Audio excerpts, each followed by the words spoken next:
Thank you for joining me for another episode of the Full Frontal Living podcast. I'm Lisa Carpenter, your host. Maybe you are watching this on YouTube or on your favorite podcast platform.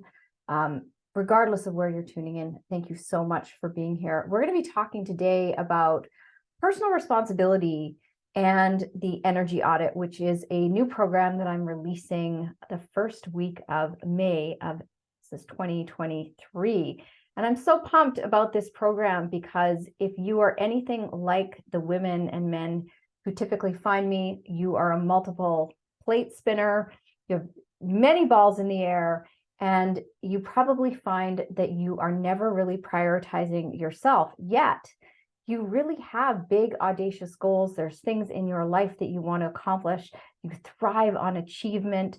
I like to say that my clients, if the house were on fire, they are the people that you want on your team because they are going to make sure everything that is important to you gets out of the house. However, they also typically put themselves at the bottom of their to-do list and can often get into a feeling of overwhelm and resentment and frustration because the things that they really want to be doing, they don't seem to have enough time or energy to be doing. And that's why I created the Energy Audit. It's years of my work culminated in looking at all the different areas of your life that are either giving you energy or taking away your energy. And it really all lands on this bed of personal responsibility. Now, what I like to refer to myself as is an anti-performance performance coach, because I believe that it's time for us to redefine what high performance is, especially for women, and step out of this male paradigm of what we believe to be true about what it's going to take for us to achieve our biggest goals, dreams, desires, and aspirations. Because the truth is, it's not about doing more. It's about taking responsibility for the things that you are being committed to and committing to less of those things so that you are truly focusing on the things that matter most to you, including the relationship that you're having with yourself. So personal responsibility is all about, if it's meant to be, it's up to me. So the way that I like to describe it to clients is if you were to draw a circle around the outside of your feet, everything on the inside of the circle is your responsibility. But what is going on outside of you, most of it, you don't have any control over. Yet so many of us give our power away to our circumstances, to other people, places, and things. And then we wonder why. We wonder why we don't have what we want in our lives. So on today's episode, I really want to talk about the elements of the Energy Audit, what the program is all about, and how it's going to support you releasing the things in your life that aren't serving you while allowing you to create space to bring in more of what you want. So the Energy Audit is built on 3 different pillars. One is your relationship with your environment. So these are other people, places, and things, the things that give you energy, the things that rob you of your energy. And I've talked in previous episodes about looking at your relationships, your relationship with other people. How many people are you surrounded by that actually lift you up and make you feel better versus how many people are you around that you're finding you're having to tolerate? You're tolerating their behavior, or you're engaging in conversations that feel like they are sucking the life force out of you, that aren't in alignment with how you view the world.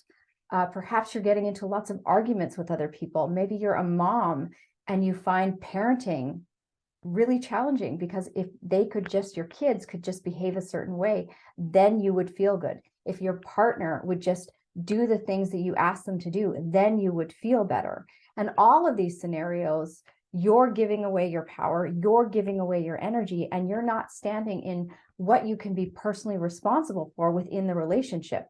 And that is how you're showing up in the relationship. So it doesn't mean that everybody gets to just do whatever they want.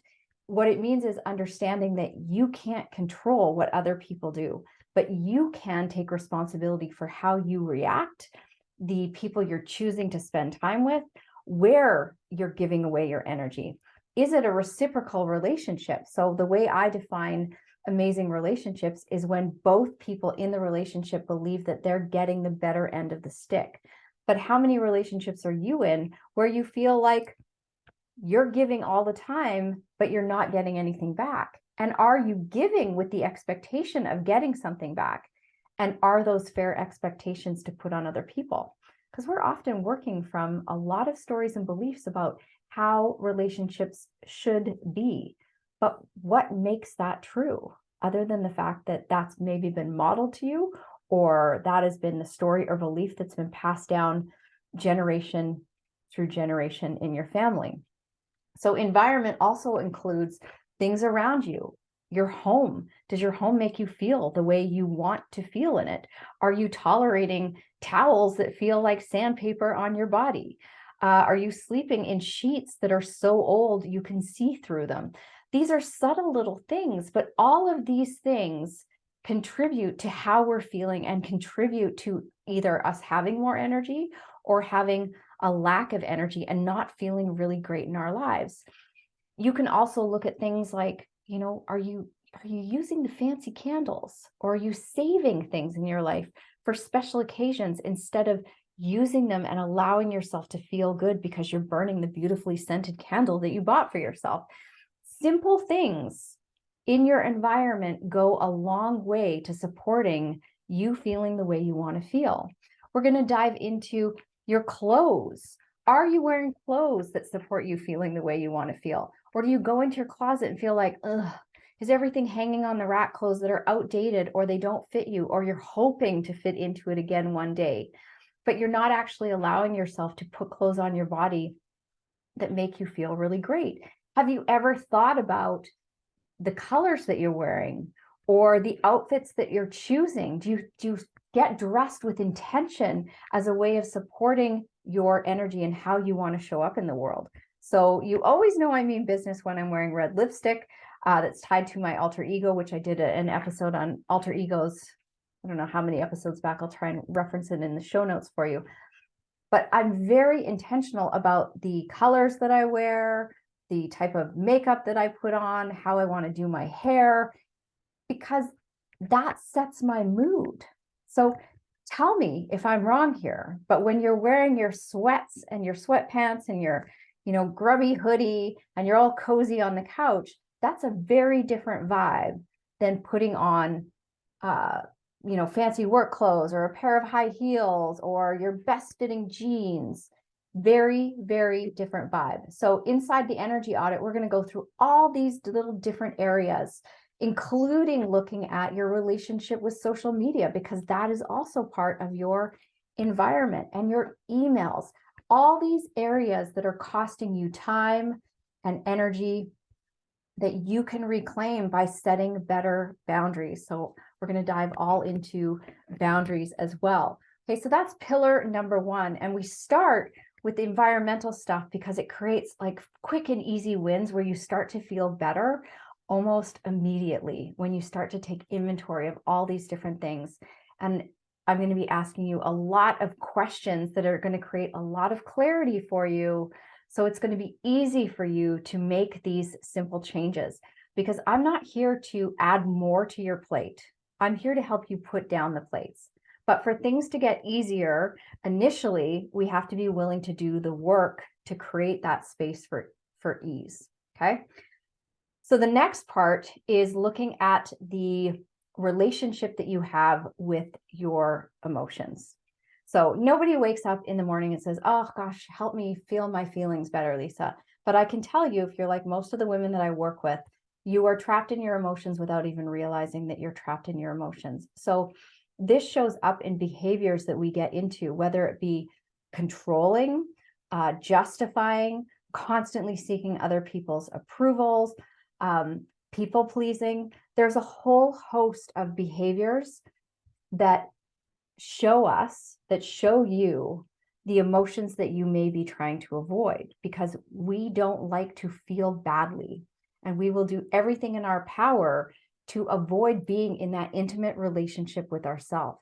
But in order to gain your energy back, in order to gain the emotional freedom that you're looking for and create the life that you want, it requires that you create an intimate, connected relationship with yourself and be willing to courageously look at some of these ways of being in your life why you're chasing accomplishments, why you believe you have to work so late and do all the things, why you believe you need to be responsible for all the people, why you believe that it's not possible for you to slow down, or that rest is lazy. A lot of people think that rest is lazy. When we start to look at these behaviors, it will allow you to see yourself in a different light and start to unravel them and question whether or not they're actually true and what it is you want to be true for you moving forward.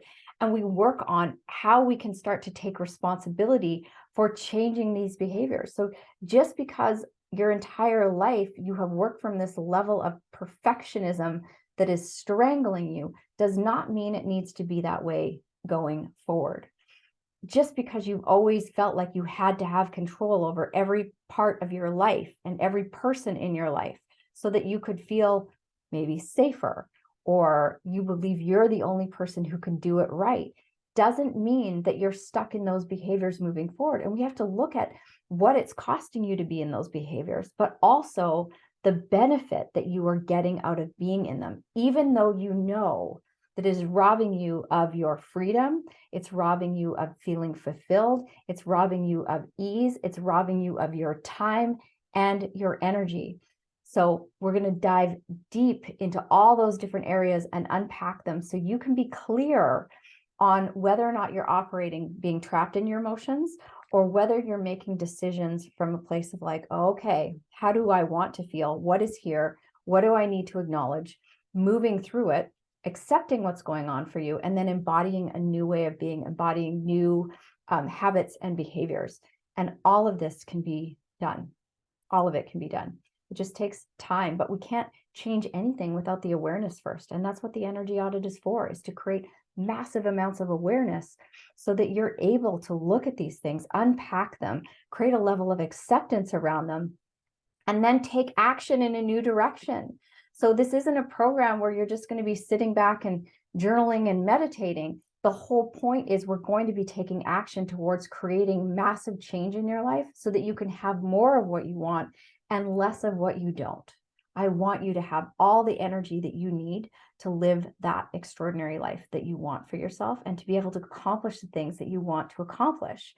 And this is why I'm here to redefine performance. And this is why I call myself an anti-performance performance coach, because we have been taught so many things about what it means to be a high performer or a high achiever, an A-type personality. And you don't have to be all those things to be a great performer. And in fact, in most cases, in almost every case of every woman I've worked with, it is about learning that performance and top performance, high performance, isn't about doing all the things.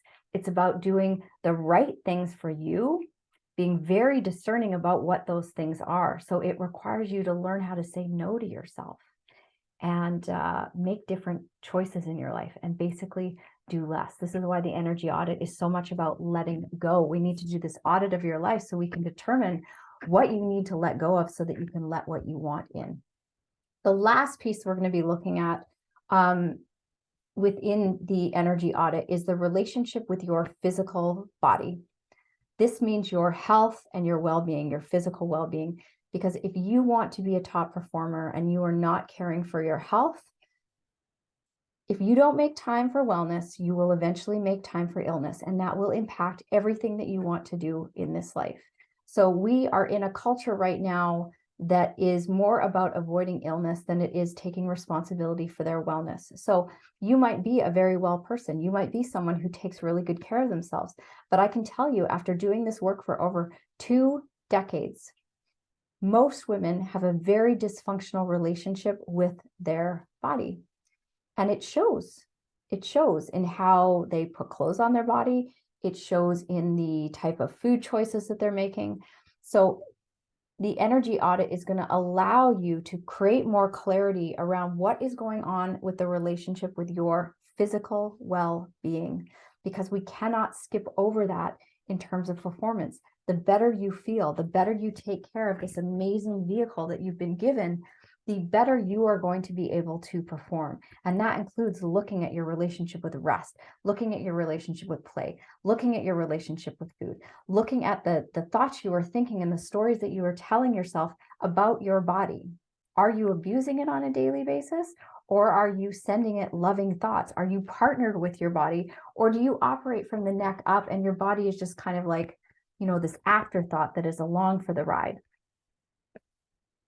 So this is a very meaty program, but again, it's not meant to overwhelm you. It's meant to create awareness around all these areas. And then ultimately you get to choose the changes that you want to implement in your life so that you can create more of what you want.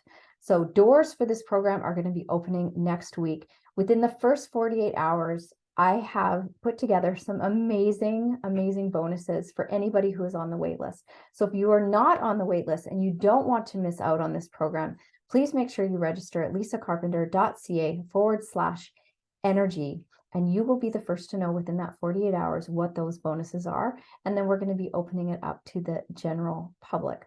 So if you have any questions, don't hesitate to reach out, send my team an email. You can message me here on YouTube. You can send me a message over on Instagram if you're on Instagram, or you can simply send me an email, lisa@lisacarpenter.ca, and either myself or my team will get back to you. So thank you for tuning into this. I hope that there were some nuggets here around how you can look at your life and look at where you are being responsible for the things that are happening in your world and where you are not. Because so many people think that these big things that need to happen for our lives to change. But the truth is when you start taking responsibility for the smallest things, it can have such a significant impact on your energy and can start to transform your entire life. So thank you so much for tuning into another episode. I will be back next week with another amazing topic to help support you living your best life, slowing down, doing a little bit less so that you can accomplish more. And so that you can really learn the power of being a high performer who has done with the narrative around what performance means. All right. So I will see you on the next episode.